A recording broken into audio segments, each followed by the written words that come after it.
Hello, my fellow geeks. Welcome to episode number 56 of the Indian Av Geek. My name is Vishal Mehra. If you've heard prior episodes of this podcast till the end, usually I'd ask you to fasten your seatbelts and put your tray tables in the upright position. But today, scratch that. Loosen your tie, head to the onboard bar, and order a cocktail. Especially after what Indian domestic aviation has been through over the last 10 days or so. You would definitely need it. But today we aren't just flying, we are flying in the face of ordinary. We are painting the Indian skies distinctively red. My guest today represents an airline that looked at the aviation industry and said, "Boring, let's make it a party." She's leading the charge for the airline that gave us red leather seats, salt and pepper shakers shaped like little airplanes that they know you steal, and a serious dose of British cheekiness. This lady is in the cockpit of this operation, the one ensuring that even at 35,000 feet, the vibe is strictly upper class. Please welcome the country manager for Virgin Atlantic in India, Shivani Singh Deo. Welcome to the Indian Av Geek, Shivani. Hi, Vishal. Thank you so much. Thanks for having me on the Av Geek, and thank you for the invitation. I'm really looking forward to speaking with you. So, how did you get into the industry, Shivani? It's very interesting. Years of career were in events, retail, and lifestyle. And then in 2015, Virgin Atlantic came along. And it felt like such a natural extension to what I was doing. I was marketing lifestyle and luxury products back then.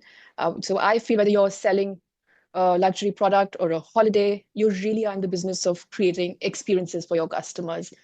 And I had always looked up to Sir Richard Branson for his leadership skills, his passion, his innovation, his creativity. And when this opportunity came along, there were just no second thoughts. And here I am 10 years later. Fantastic. Let's talk about that. Can you tell us about your journey from marketing and communications manager to country manager at Virgin Atlantic and how this transition has shaped your leadership approach? So my journey from marketing and communications to country manager has been a journey of growth and rediscovery, if I could say. When I was in marketing, I would focus on storytelling, how to express Virgin Atlantic's personality and brand. And when I moved into this role as country manager, I had to build that story, through campaigns to commerce. So that's the shift I saw, from messaging to market share. But I would say, and again, that story was all about how you create your story through partnerships, performance, strategy. And of course, it really widened my perspective. But what didn't change is the core value that drives each one of us at Virgin, which is the mix of be amazing, be amazing at everything you do, thinking red, that's, think uniquely Virgin, and make friends along the way, whether it's, making friends with your team and colleagues or working with external partners. So that's been, whether through a brand campaign or a business plan, my role is to keep that spirit alive in everything we do in India. And that spirit seems to be working well. You've had 350% growth in the Indian market since 2019, third largest market for you, Yeah, right? that's true. So for India's become a success story for Virgin Atlantic. This year we marked our 25 years of flying to India. Our first flight was in July 2000. And as you mentioned, it's our third largest market, offering up to 1 million seats both ways between India and the UK, and which is that 350% seat capacity growth versus 2019. We operate 5 daily services, two from Delhi, two from Mumbai, and a daily service from Bengaluru. And what drove that growth? Number one, I would say, is our network. We, as I mentioned, have three gateways into India: Delhi, Mumbai, and Bangalore, with 5 flights. Secondly, is our partnerships. So we have a joint venture partner partnership with Delta and codeshare partnership with IndiGo. And that's created this seamless bridge between India and the UK, US, and Canada. And third, but not the least, is our product, how we've customized our product for the Indian market. So, what that means is, say, every flight would have 3 to 4 Indian crew members on board that speak Hindi or the regional languages. We also offer a blend of British and Indian food on board, and even the in-flight entertainment, would have Bollywood movies or regional language movies and TV series. So it's that whole amalgamation of all the three things. As I mentioned, it's the network, not just from India but into Heathrow and connecting onwards to UK, US. It's the product and the partnerships we've really invested in. I want to talk a bit about the partnership, in fact. As a side note, my first ever international flight was on Virgin back in Interesting. 2001. I flew with my mom to London, of course, and I remember having those little screens in the front that time as well. And I was so, just so surprised and so happy during the entire journey. So, Virgin and I have some memories. I have Yeah. to say that Virgin was the first airline to bring seat back entertainment. So we really take pride in, getting that. And of course, this was in the 90s. But since you mentioned, I just thought of sharing that. Yeah. On partnerships, Shivani, you recently expanded your partnership with IndiGo, along with Delta and Air France-KLM, making a powerful alliance, if I may say that. Lots of things have happened during the IATA India week back in June. How does this four-way partnership change Virgin Atlantic's competitive position in India?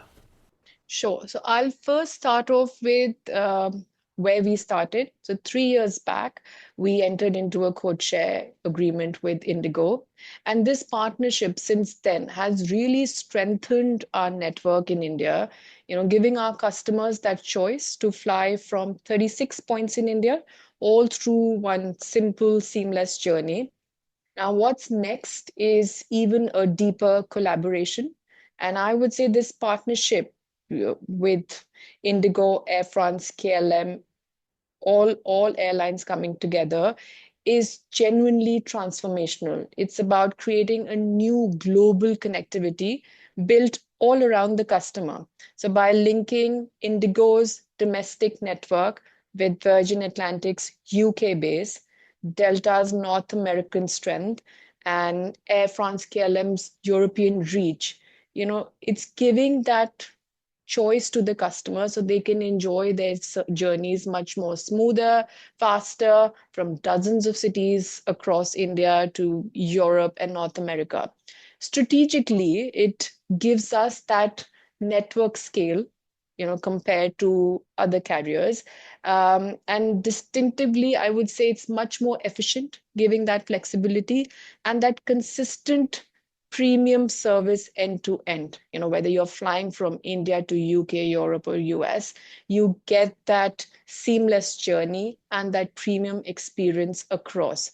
So, in short, I would say it's not just about flying more routes or incremental capacity. It's about how we are reimagining seamless travel between India and the world, or building that global bridge, I would say. And you're now offering 1 million seats annually on India Yes. routes. Uh, makes me ask you, how are you balancing that capacity growth with profitability? And the market has always been competitive. It gets more competitive by the day. How's that looking like for you? So yes, we offer 1 million seats annually across our India routes, which just shows how confident we are in the market and the long-term potential this market has. Now, balancing that growth with profitability comes down to smart segmentation. And India is wonderfully complex. Our audience segments range from premium leisure to corporate to VFR, visiting friends and relatives. students. So what we do is we use that data to constantly fine tune and balance and finding that right balance between what aircraft to deploy on which route, basis obviously these audience segments, matching that with demand, the schedules, and the connectivity. And also, the times have changed now. We see travelers are now willing to pay extra for that premium service, consistency, and a brand that genuinely cares. And that's what sets Virgin apart, that experience every step of the way, from the time you check in, like from your airport experience to the time you board and you reach your destination. That's how you're creating that experience every step of the way. And I would say that's our key differentiator. It's not just adding more routes, but creating meaningful experiences for our customers. On the fleet, Shivani, you've invested significantly in fleet transformation. How does that position you competitively in the marketplace, Indian and globally? Do you believe you have the right aircraft for your mission profiles? Yeah, so we're, always evaluating opportunities across India. And every time we are assessing a route, as you mentioned, the fleet or which aircraft to deploy is an important factor, which is also matched with, again, what audience segments we are flying. Is it primarily a business route or is it a premium leisure route? If you say New York is heavy on business, whereas the Maldives or recently launched Phuket is leisure route. So all those factors matched with demand, what quality of revenue we would drive, um, and what's the opportunity when we look at fleet, not just from passenger volumes, but also cargo. So, and the airport infrastructure, sustainability, all of these factors come into play when we're looking at our fleet. And for India, we have the A350s and the 787s deployed across the three routes. And they are the most efficient and they are optimized in such a way that they cater to our passenger volumes and also freight um, load. So they're the best aircrafts for the India routes, I would say. And also because we connect onwards to Heathrow, we look at, not just point to point, but then how we are connecting our passengers. So if it's a night departure, um, heavy on a certain cabin, we will look into what aircraft to fly, say on a night flight from Mumbai to London, and then it connects on to US. On cabins, would you be able to share what kind of split you see across VFR, leisure, business, back and front of the cabin? Honestly, it would vary, but we see a lot of VFR in economy. Business travelers are between premium and upper class. So what we have is an upper class, which is a fully flat bed. That's how we typically see. But having said that, of course, there are corporates also in economy. So it's a fair mix, I would say, of every segment in every cabin. It's not very, if I were to say, very clearly divided. So we see all mix of audience segments traveling all cabins, but mostly VFR is heavy on economy cabin. Right. Would you say Virgin is a primarily a leisure focused airline? No, that's we have routes that are on premium leisure, but also in we're focusing on business travel. So it's a different strategy one would have basis the routes that we fly to, and because we've got all three cabins and we have different audience segments, so we focus on business as well as premium leisure. And this Right. is across the network, I would say, across all routes. I said that because you announced a few weeks back your plans for Phuket, thrice a week. Quite a unique route and clearly leisure focused, isn't it? So that's what, coming back to what I was just saying, then there are routes like Seattle, Atlanta, Boston, New York. And then there are routes such as Phuket, Malé, so it's a fair mix of where customers would want to fly to. You want to go on a holiday, you've got the leisure routes. You have business travel, we fly to all the key business global destinations in the world. Yeah. Right. Let's come back to the Indian market. You launched a daily service to Bangalore last year and then began a second daily service to Mumbai last year also. What data and market insights drove these specific route decisions, Shivani? I'll start off with Delhi. Delhi's been operating for 25 years. That's a long-standing route. We've had Mumbai since 2019. We added a double daily flight last year. So it's been 1 year of double daily services from Mumbai. And Bangalore, as you mentioned, was started in April 2024. So we're always looking at opportunities from the inner market, whether it's for business or premium leisure. And it's always focused on maximizing our current routes. So as you mentioned, Delhi, Mumbai, and Bangalore are the key routes from India, if one were to look at where the maximum demand is from. And that's what just the natural extension of, I would say, when we were looking to expand our services in India. Um, and we're currently focusing on these routes and leveraging our partnership with IndiGo and Delta, of course. So, the decision on launching Bangalore or going double daily on Bombay, was it based on giving Delta more feed from India to its hubs via Heathrow or more point to point? To It's a point. mix of everything. So when we assess a new route or when we are assessing opportunities of adding more flights from an existing route, it's through a very disciplined lens, if I can say. So what is number one, the quality of revenue we would drive from that market? What is the opportunity not just for passenger, but also cargo? um, what is does it add that network advantage and not just, point to point? So these are all the factors that one keeps in mind when we're looking at routes. So is it business heavy? If it's business heavy, is driving high quality revenue, adding to our network, and of course the cargo opportunity, which is big from India.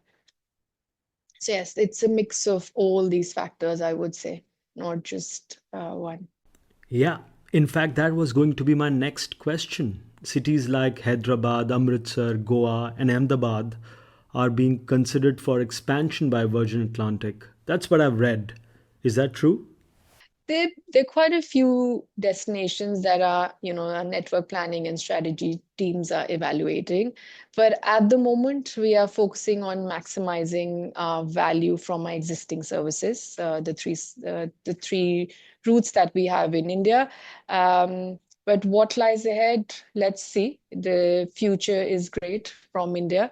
At the moment, I really can't pinpoint to what would be the next. But yes, in the next 5 year plan, these are all the destinations that we are evaluating. All right. Shivani, what is the role of marketing and advertising in Virgin Atlantic? Sounds a bit silly of me considering your background and how you've risen through the ranks to lead Virgin in India. But do you think of it more as a tactic or as building up the brand as well? What's your ratio usually in terms of tactics and brand building? So it's always a balancing act. You have to fuel your short-term goals while nurturing your long-term game.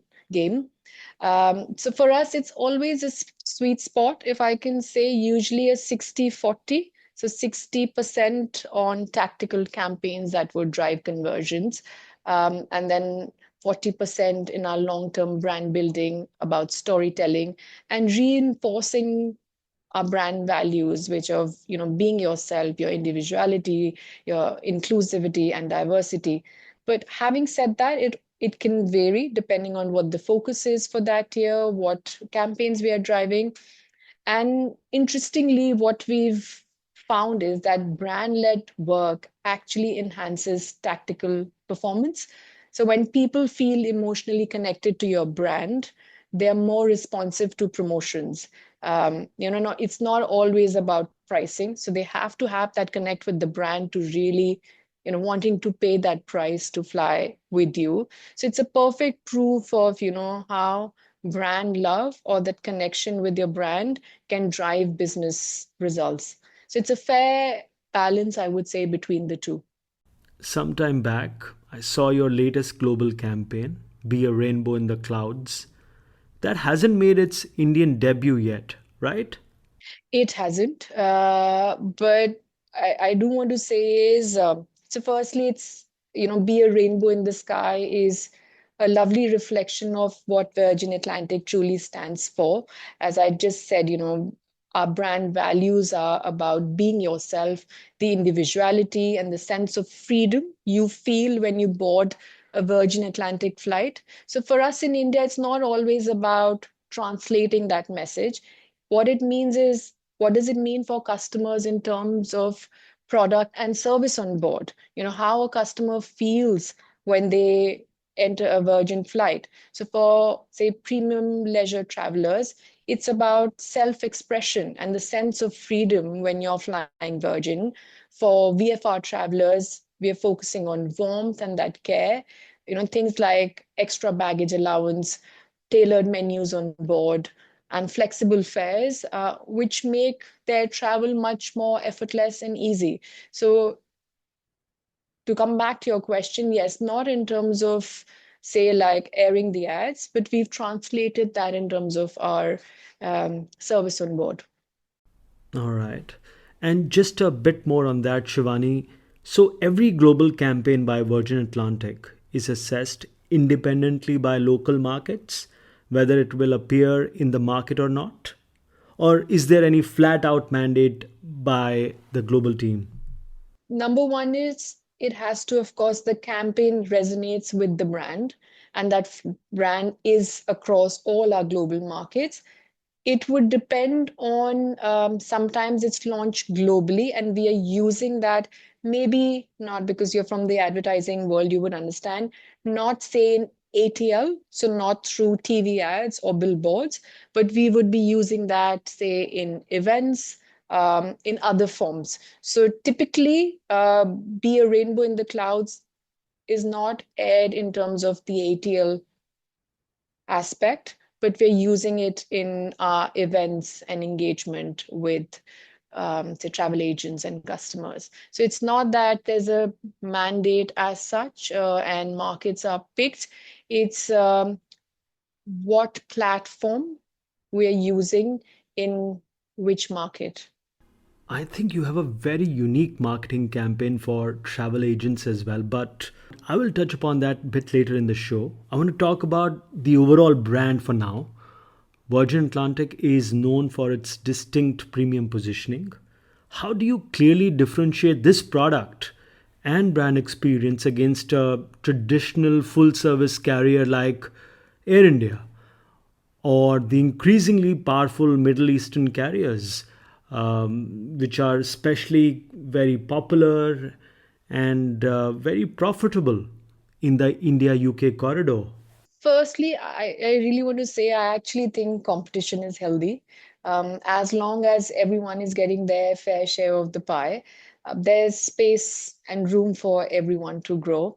And honestly, it keeps us all focused on doing better for our customers and for ourselves. And again, back to your question of, there are other airlines and how do we differentiate is, I think I've spoken about how we are adding value and that offering that premium service every step of the way for our customers.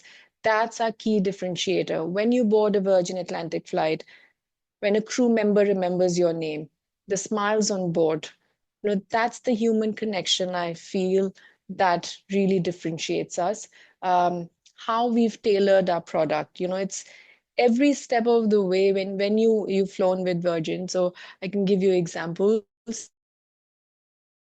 It feels different. and you will feel, that warm and friendly crew on board, how they make you feel so welcomed on board. So I really feel our key differentiator is the premium service we offer and how it's tailor-made for our market.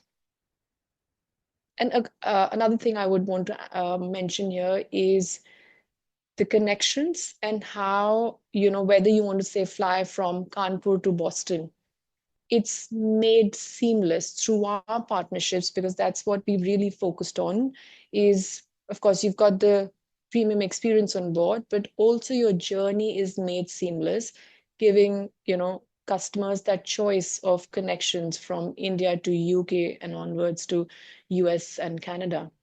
Recently, Ben Smith, the CEO of Air France-KLM, and Carsten Spohr, the CEO for Lufthansa, gave a rare joint interview, actually a couple of interviews to some European publications, basically complaining about Gulf-based airlines as well as Turkish Airlines and the unfair support these airlines enjoy.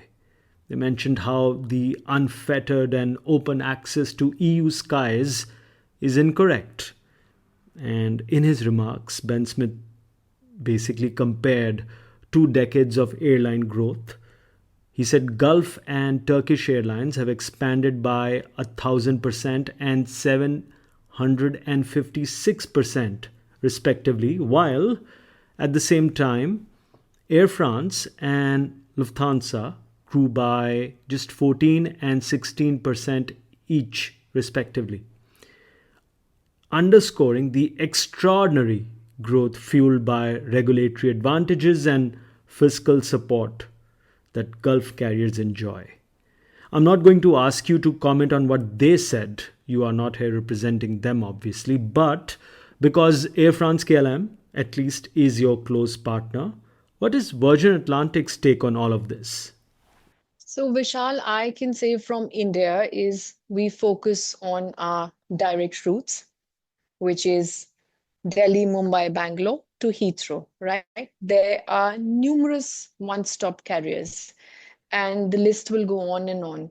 We always come back to focusing on what, on our point to point and onward connections. And of course, there will be, and I cannot really comment on what, it would mean for another region and our partners. But I can say for us, we are focusing on our direct routes. And I think that's what is our focus. And as I mentioned, we also have direct competition on our routes. There are other carriers flying from in India directly to Heathrow. But I think all of us are focusing on our game. And at the end, customer is, who they actually in the end they choose. And that's what I can say really. For us, it's just focusing on what matters to us, which is, our point to point and connections to US. And just making sure that we offer that choice and meaningful connections for our customers. What's the split between O&D traffic and onwards connecting to US? So Because it you've been would, yeah, talking about it. yeah. It would vary from Delhi, Mumbai, and Bangalore. And every flight also behaves differently. Yeah. Yeah. So ideally it's about 60-40 on an overall ratio basis. But having said that, if you were on a day flight from Delhi, which lands into Heathrow at about 4:35 in the evening, the connections are limited. So you would probably have only 20% passengers. But if you were on a night flight from Delhi, Mumbai, or Bangalore, night flight or early morning departures, they land into Heathrow between 9:30, 10, and then you connect to our entire US network. That ratio is about 40%. So it varies, but at the moment, that's what, as I said, they're designed to connect to our network, all the night departures. Yeah. And again, when we were looking at Bangalore, that's what the opportunity was also, not just to London, but also onward connections. Being a tech and an IT hub, it does have that, connection, I mean, opportunity for US connecting traffic. And And those are the things we keep in mind when we are planning schedules. So it was designed to have, connect to our US network. That is actually a great segue to my next question about Heathrow itself. Airlines have long moaned and cried about slots at London Heathrow. Some call it unfair, some call it opaque, blah blah blah. How do slot dynamics at Heathrow influence which Indian cities you prioritize, Shivani? Yes, I agree. Heathrow is one of the most slot constrained airports in the world. So every movement has to earn its place. And we are very careful about deploying those slots. And a lot of focus, and in fact, the key focus, I would say, is to build sustained performance and not just the initial strong demand when we launch a route. So that means it's a fine balance of point to point traffic and also connecting traffic so that we can amplify on both the sides. So when we're carrying traffic from India to UK, on how that slot is also helping us on the network side of things. It has to create that network advantage and not just incremental capacity. So when we're looking at routes, we always keep that in mind. Is it just, point to point, or is it going to help us? That slot will also help us connect. Right. 70% of our flying is Atlantic, transatlantic. So we say there's no Virgin without the Atlantic. Absolutely. Well said. The new multi party agreement with IndiGo, Delta, and Air France KLM aims to expand reach. How does that four way partnership reshape the competitive map for India UK or India North America travel and transfer traffic? This is not just an incremental step, it's a strategic pivot that fundamentally changes Virgin Atlantic's positioning rather, right? Why this escalation became necessary, I'm just trying to understand, and what it means for the long term profitability and market positioning of the brand in the country. Why was Indigo's presence important in all of this? So I would say the key thing is how we are leveraging each other's strength. Indigo has a vast domestic network. That's their biggest strength. Virgin's base is the UK. When we look at Delta, North America is their biggest strength. And for Europe, Air France KLM has the biggest reach. So and ultimately when all of the four carriers come together, is how we are making use of each other's network and strength. So when, as I think I said it earlier, is we're linking Indigo's vast domestic network from India to Virgin's base, which is Heathrow, to US's, Delta's North America's strength. It's creating that network, that global connectivity across all of these regions for the customer. It's end to end. When if you're flying um, Indigo from here to Manchester, how you can connect onto the US network. It's giving that choice. And then at the end of the day, it's going to be literally it's reimagining travel in a way that you can book endless itineraries. I can't even imagine if the number of itineraries one would be able to book. So that's on a global platform when just giving customers that choice. And as airlines, we utilizing each other's strength, and it's all about those deeper collaborations and how we leverage each other's strength. So, what's next in your relationship with Indigo? This is next what we just spoke about. The MOU has been signed. There's a lot of work going around in the background. So when finally that will come into to life is, operations, everything is being worked around, the technology side of things. So this is what we are focusing on at the moment. This is the next step. You have mentioned how you love competition. I say competition is healthy. I never Healthy. see it as a negative. Yeah. I correct myself, you are right. Nonetheless, we are seeing Indigo's own operations to London Heathrow now. Besides Manchester, Amsterdam, Copenhagen, Athens is about to start next month on the XLR. Come 2027, 28, one shouldn't be surprised if they start flying closer to your friends in US.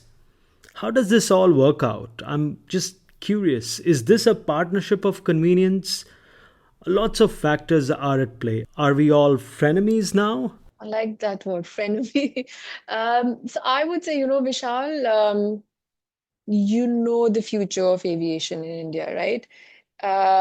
In the next 5 years, by 2030, India is set to become the third largest market in terms of passenger air travel. Every airline will have their expansion plans, and IndiGo doing really well, that's but natural. Everyone will think of their expansion plans. And going back to what I said is, how are we using those partnerships? We also have a joint venture partnership with Delta. Delta also fly on the US route on their own metal, but then we all leverage each other's partnerships. And that's what we are going to focus on how we focus on how we work with Indigo on these partnerships. And at the moment, we are all partners with each other. So that's what we are going to see, and wishing Indigo all the best. They are our co-chair partners. Well, the India UK market has unlimited demand. Room Everybody. for everyone to grow, and everyone is adding that additional capacity, new, more frequencies is because there is demand. There is that growing outbound travel demand that we are seeing, and I'm sure everyone's going to grow. And as I said, there's room for everyone to grow. As an Indian, I'm enjoying the fact that we might soon have two strong India based international carriers. We have never been in a situation like this before, but as a nation and a massive market, we deserve that. Let's talk about cargo. Somehow it never gets as much prominence because the passenger part of the business is probably more glamorous. Cargo operations in your business have shown a staggering 356% capacity increase since 2019. Strategically, how important is freight revenue to the overall profitability and business model of your Indian operations, Shivani?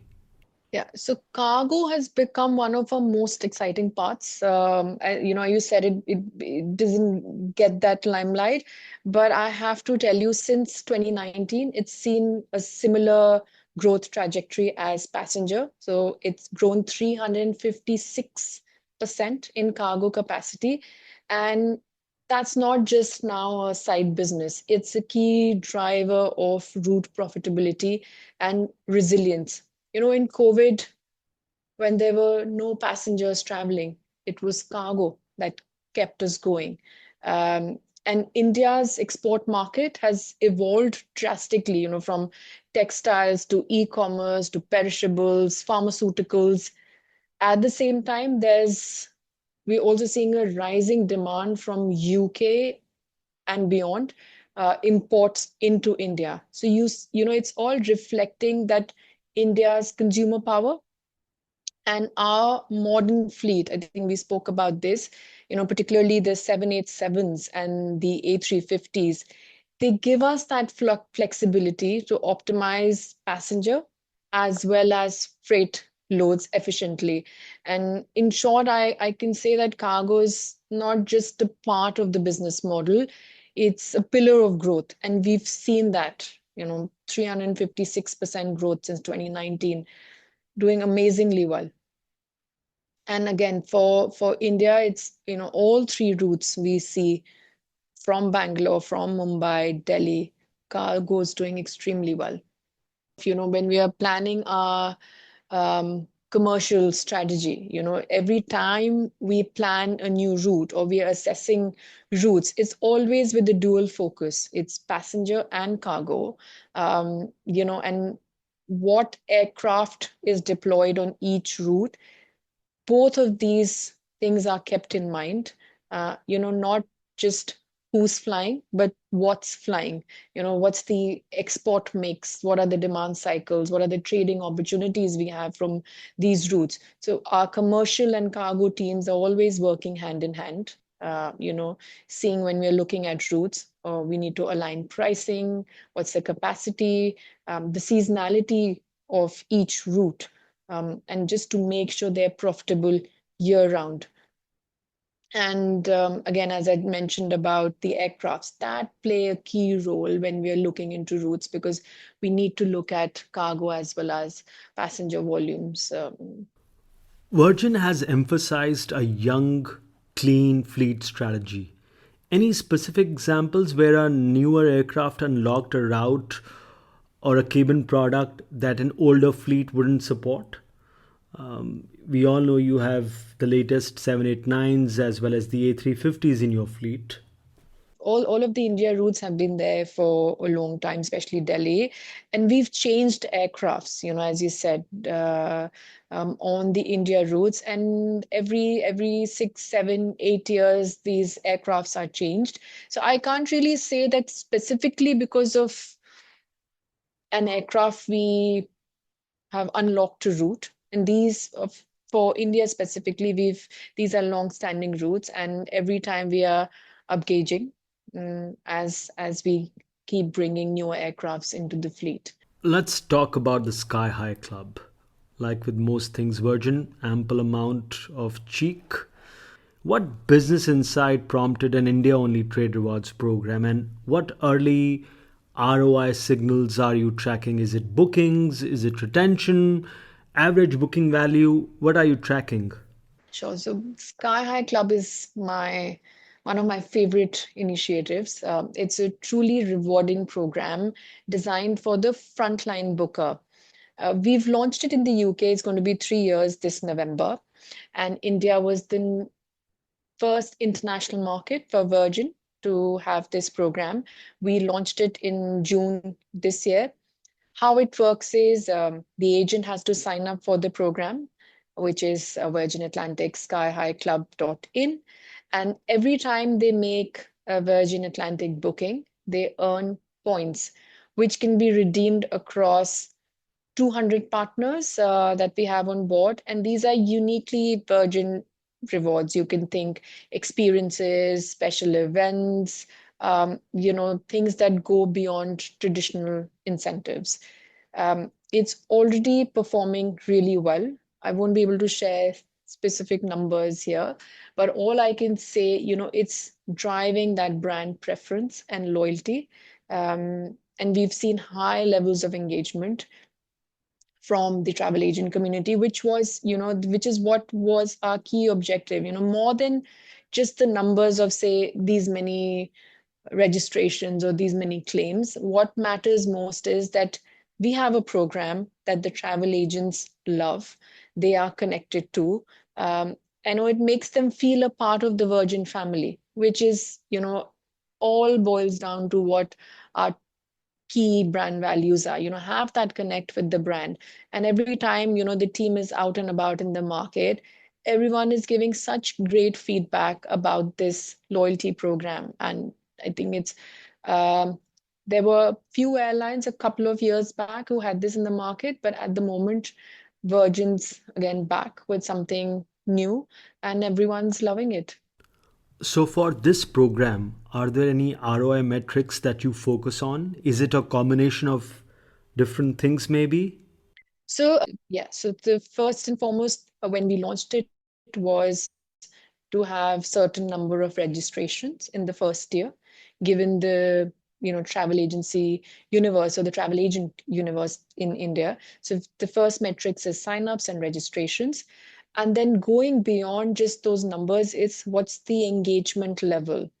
How many agents who've signed up are actually redeeming those points, how engaged they are. So it's not always about, one is, of course, they book and they claim those points. we constantly have specific, like special campaigns. We just had a Diwali campaign. We will be launching a Christmas campaign where you can earn extra points basically every time. So it's about how engaging even we make for the frontline bookers. Yeah, so those are the metrics. It's how many people we have and the engagement levels with us. So it leads to loads, basically, passenger and cargo loads. Are you satisfied with the passenger loads you're getting out of the Indian market, Shivani? Can you share what kind of percentage you are seeing in terms of load factors? We're very satisfied. On an average, it's 85 to 90%. In summer months, we also, on certain days, operate 100%. So it's a great market for load factors. And yes, doing really well in terms of load factors.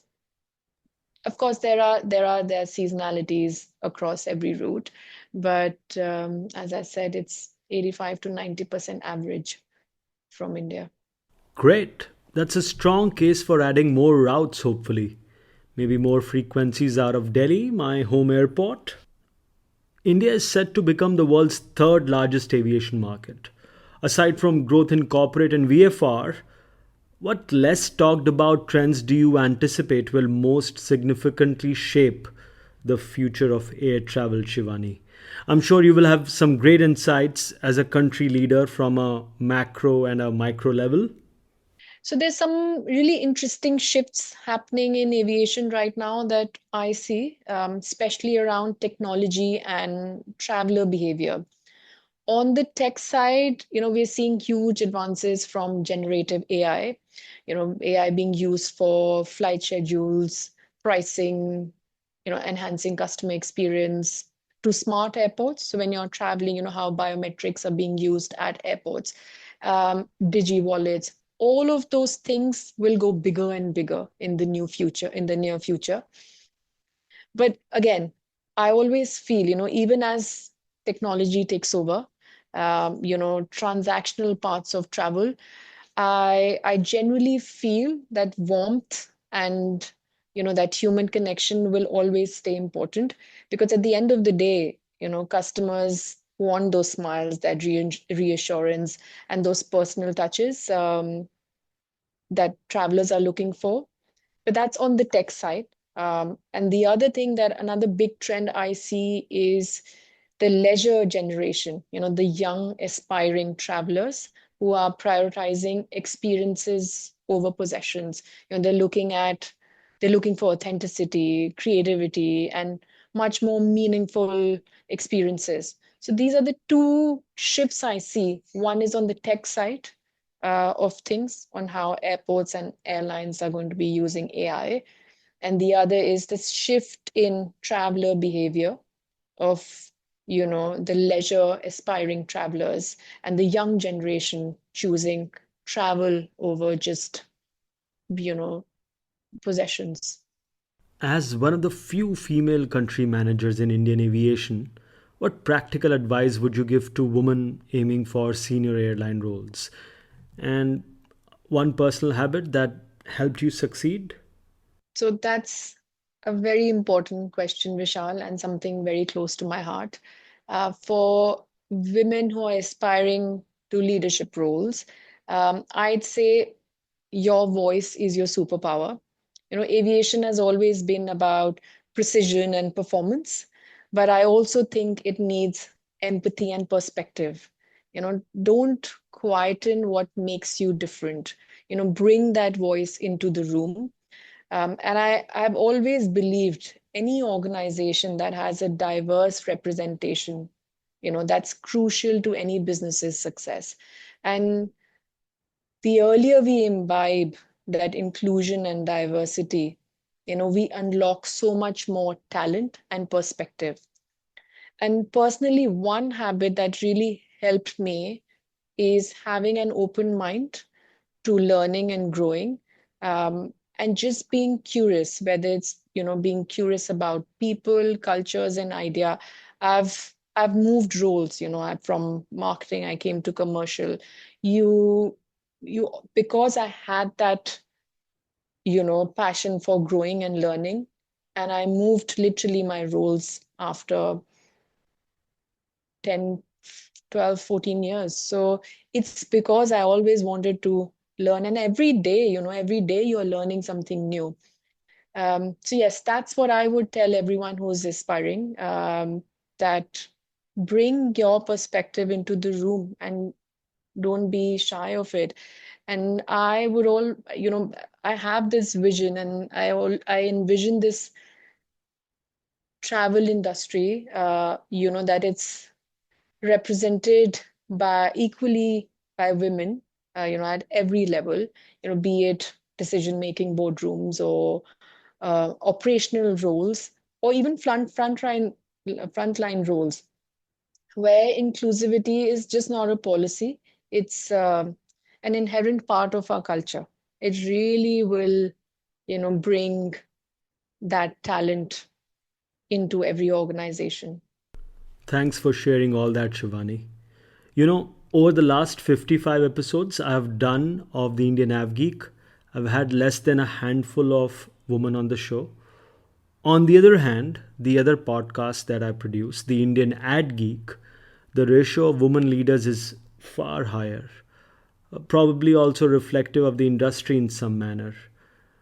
By the way, did you enjoy the marketing role more, or is the commercial role more exciting for you? I have enjoyed both. I really can't pick one. I had a great time when I was in advertising, events, marketing, and I think I've brought that flavor into the commercial side of things, and I'm loving this side as well. Honestly, I'll say it, because in the last 2 years, it's been, such a different side of the world, and I'm truly enjoying it. It's difficult to pick one, honestly. All right. You have a new boss starting next month in January. The new CEO of Virgin Atlantic will be Cornel Costa. Are you planning to get him over to India soon? Hopefully, yes. We should see him in India in 2026. He's been to India in his previous or his current role, and then he transitioned into his new role as our CEO in January. But yes, looking forward to having him in India soon. And my final question to you, Shivani. Do you have any favorite books or podcast recommendations to share with listeners? So I've been reading Manifest, which is by Roxy Nafusi, and it's really stayed with me. It's such a powerful reminder of mindset is everything, believing that it is happening, visualizing it, taking those small steps and those consistent actions to be where you want to be. And what I love is it's not just some lofty, abstract idea, it's incredibly practical. It reminds you that if you really believe in something, you can definitely make it happen with clarity, intention, and purpose. And that's something I really believe in, is that you manifest and you will definitely get to where you want to be. Thanks so much for your time, Shivani. Loved our chat. Best wishes to you and the entire Virgin Atlantic team in India. Thank Thank you. you so much, Vishal. But I'm so glad we did this today. It was a pleasure speaking with you. And there you have it. A conversation that was smoother than a check in at the upper class wing. Huge thanks to Shivani for bringing that flair to the show. Next Sunday, the Indian Ad Geeks episode 15 will feature an industry legend, Rishad Tobaccowala, in a special year-ender show of the podcast. For now, don't forget to subscribe and share this episode of the Indian Av Geek with your fellow Av Geeks. And you will find me everywhere as at Vishal Mehra. Happy to have your feedback. With that, keep your tray tables up, your seatbelts fastened. I wish you well and happy flying, my friends.